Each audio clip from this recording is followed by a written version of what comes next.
자, 이제 잠시 후면 전국의 최대 분수령이라고 할 수 있는 한동훈 법무부 장관 후보자 인사청문회가 시작됩니다. 이미 언론을 통해서 제기된 의혹들에 대해서 한동훈 후보자가 어떻게 해명할지, 그리고 민주당은 어떤 새로운 사실들을 가지고 나올 것인지, 이런 부분이 이제 관전 포인트라고 하겠습니다. 그렇다면 오늘 인사청문위원으로 참석하는 한 분을 직접 만나서 미리 청문회를 진행해보죠. 민주당 법사위 소속 김남국 의원 나오셨습니다. 어서 오십시오. 네, 안녕하세요. 안산 단오늘 김남국입니다. 아유, 뭐 밤잠도 못 주무시고 준비하셨다고 들었어요. 네, 어제 2시간 잤습니다.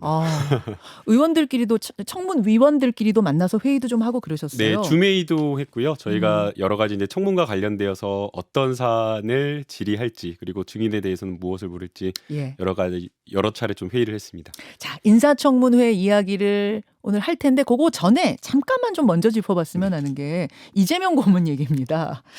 금요일에 출마가 확정되고 나서 김남국 의원님 이재명 고문 대구로 찾아가셨더라고요. 예, 맞습니다. 찾아가신 거예요? 오라고 하신 거예요? 그쪽에서? 원래는 그 전날 찾아뵈려고 했었는데요. 예. 근데 이제 일정이 조금 여의치 못해서 다음 날 찾아갔는데 그 사이에 오전에 이제 당에서 이제 전격적으로 발표가 되어서 이제 오후에 좀 찾아뵙게 되었습니다. 무슨 얘기 하시던가요? 이제 뭐 여러 가지 이야기를 좀 나눴었고요. 네. 다 말씀은 못 드리지만 이제 그 출마 관련된 그동안 고민하셨던 부분들 그리고 이제 앞으로 이제 당에서 요청하는 부분에 대해서 어떻게 부응하고 준비를 해야 될지에 대한 그런 여러 가지 논의들을 조금 장시간 했습니다. 사실은 최측근들 사이에서도 나가야 한다, 아니다 의견이 엇갈렸던 걸로 제가 알아요. 근데 이렇게 고민이 깊을 때는 사실 결국 어떤 계기, 어떤 말 하나가 톡 하고 결정적인 결심을 하게 되는 그런 계기가 있거든요. 이재명 고문한테는 그 최종 결심을 하게 된 톡하고 건드린 게 뭐였을까요? 톡하고 건드린 그 계기라기보다는 예. 갑작스럽게 변화하게 된 그 시기는 지난주 초였던 것 같습니다. 예, 지난주 주말 여론이 급변했다라는 것을 좀 느꼈었는데요. 이재명을 아끼고 가깝게 있었던 분들은 아무래도 이재명 그 상임 고문을 아끼는 마음에 출마는 안 된다라고 좀 말리시는 분들이 좀 훨씬 많았던 것 같습니다. 아, 그래요? 그쪽이 더 많았어요? 네, 최측근 중에는? 예. 그럼 7인회 중에는 뭐 한 5명은 말리고 2명은 나가라 이런 거였어요? 그런 정도 숫자지 않았을까 싶은데요. 예. 근데 여러 가지 이제 정치적 부담도 있었고 예. 또 출마에 대한 그 결과에 대한 또 부담 뭐 여러 가지 그런 어떤 고려가 있었기 때문에 좀 출마는 이른 것 아니냐 그런 만류가 있었습니다. 또 그리고 예. 이제 저희가 되게 5년 뒤를 이제 준비한다라고 하면 먼저 일찍 나와서 정치인이 좀 소모된다라는 그런 것들도 있기 때문에 그렇죠. 지금보다는 조금 더 이후에 천천히 나오는 게 어떻겠냐라는 그런 이야기가 많았었는데요. 이제 아무래도 그 어제 이제 출정식 그 하면서 이야기를 잠깐 짧게 하셨었는데 네.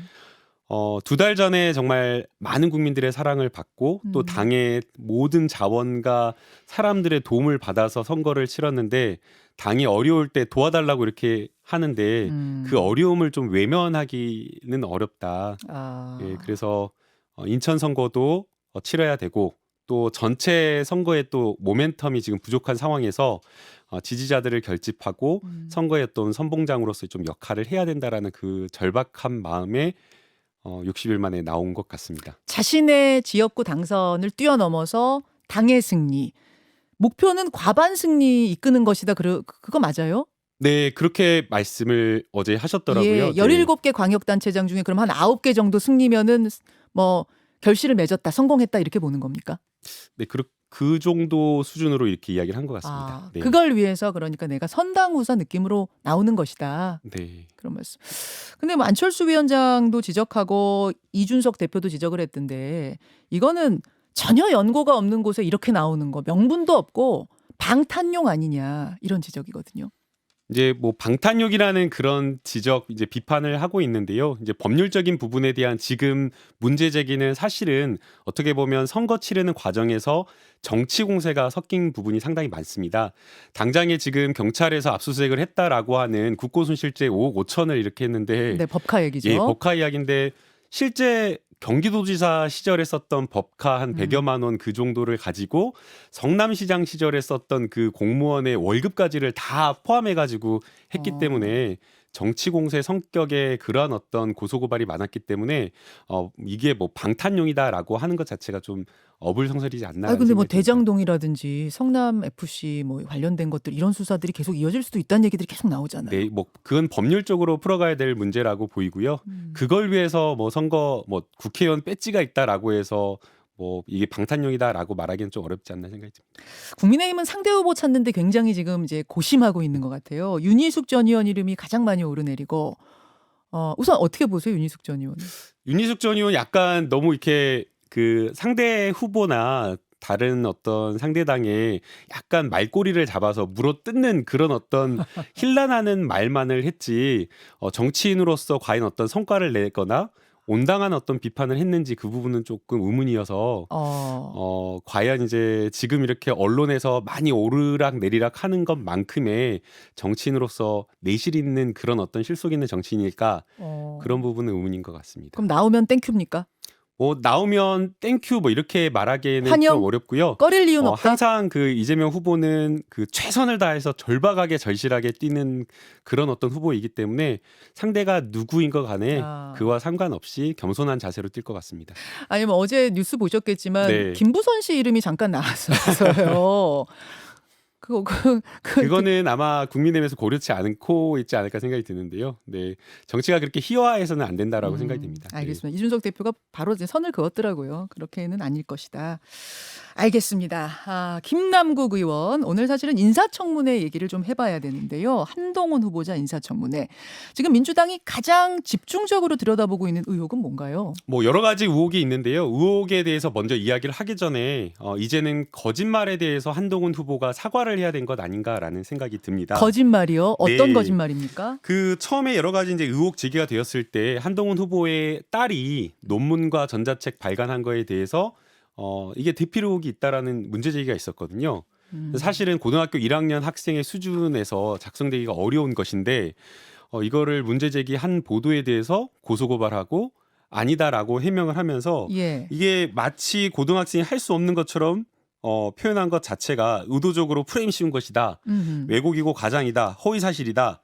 외부 조력을 받지 않았다라고 이렇게 해명을 했거든요. 맞습니다. 논문이라기에는 2-3페이지짜리 에세이에 불과한 거고 고등학생이 얼마든지 쓸 수 있는 거다라고 해명했습니다. 그런데 이제 어제 한겨레 보도를 보니까 대필한 작가가 굉장히 구체적인 어떤 정황을 드러내면서 이건 자기가 작성한 거다라는 그런 이야기가 나왔고 실제 한동훈 후보 측에서 도움을 받았다라는 취지의 지금 이야기를 하고 있기 때문에 그렇다라고 하면 처음에 했던 이야기가 거짓말이다라고 이렇게 받아들일 수밖에 없는 거거든요. 그게 지금 벤슨이라는 사람이 썼다는 그건 거죠? 그 외에도 여러 가지 지금 학문적인 것들을 보면 의학인데 의학에다가 과학을 접목한 여러 논문들이 있거든요. 그러한 것들을 고등학교 1학년 수준에서 도저히 쓸 수 없는 논문인데 이것을 고등학교 1학년 자녀가 계속 썼다라는 이런 식의 주장을 하고 있기 때문에 거짓 해명을 하고 있다라고 생각이 됩니다. 일단은 거짓말이 있었다 지금 그 말씀이신 거고. 그렇다고 하면 적어도 지금 드러난 본인의 어떤 처음 해명 거짓말에 대해서 후보자가 사과를 해야 되는데 아직까지도 사과를 하지 않고 있다라는 것, 이 태도 자체가 상당히 문제가 있다라고 생각합니다. 그걸 하나 오늘 집중 추궁을 하신다는 말씀이고요. 또 어떤 것들 보십니까? 네, 그다음에 이제 두 번째는 이 지금 앞서 제가 스튜디오에 들어오기 전에 보도된 그 이야기 나누신 걸 들었는데요. 연구소요. 도덕적인 문제다라고 이야기를 하면서 아직 입시에 활용하지 않았기 때문에 문제가 없다. 그리고 법률적인 문제가 없는 것처럼 이야기를 했는데 국민의힘의 이제 주장입니다. 전혀 그렇지가 않습니다. 지금 이제 입시에 활용하지 않았기 때문에 업무방해 아니다라고 이야기를 하고 있는데요. 대학에 대해서는 아직 활용하지 않았기 때문에 업무방해가 되지 않을 수 있지만 그러나 논문을 심사하는 학술지의 업무방해가 될 수가 있는 겁니다. 일부 어떤 표절 시비가 문제가 된다라고 하면 업무방해죄 성립이 안 될 겁니다. 그러나 이거는 아예 대피를 했다라고 한다면 처음부터 아예 논문 자격 요건 자체가 안 되는데도 불구하고 논문을 심사를 통과해서 게재한 것이기 때문에 이 학술지를 심사하고 출판하는 이 업무 자체를 방해한 것이 되는 것이고요. 잠시만요. 네.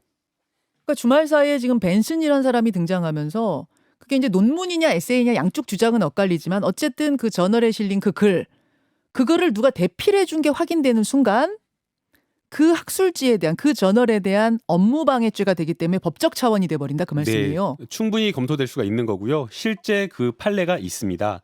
그리고 또 동시에 전자책을 발간을 했는데 그 전자책에 발간된 그 내용들을 보게 되면 예.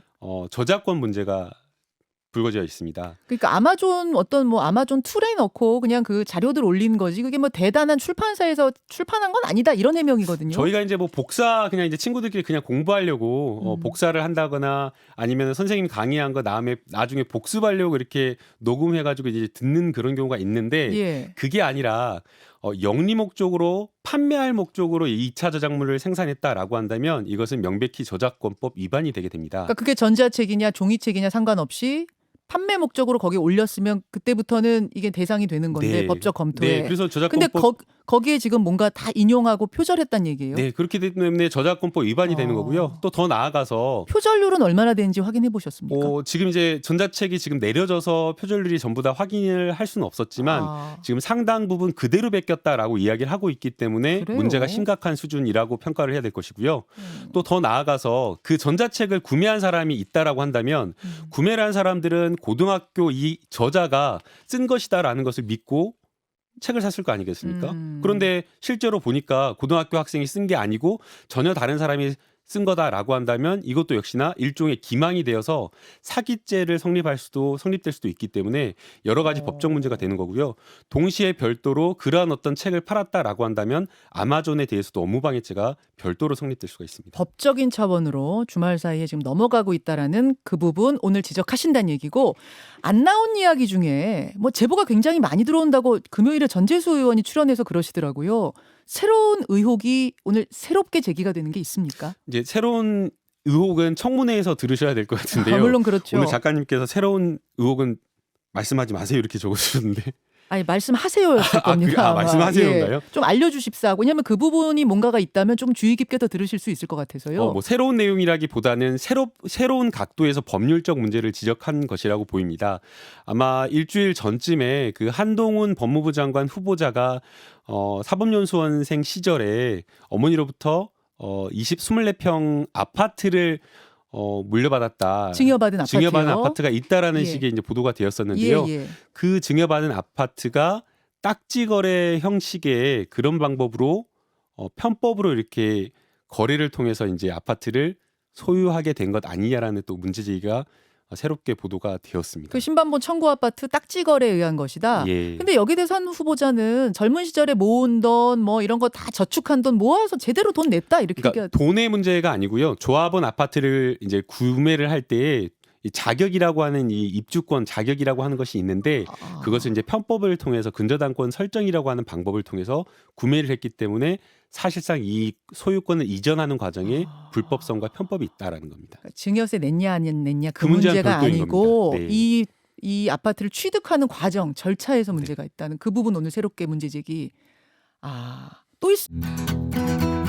김현정의 뉴스쇼는 청취자 여러분의 참여로 이루어집니다. 트위터, 페이스북, 레인보우 게시판, 그리고 단문 50원, 장문 100원의 유료 문자 샵 1212, 우물정 1212 통해 참여하실 수 있습니다. 김현정의 뉴스쇼 여러분과 함께 만듭니다.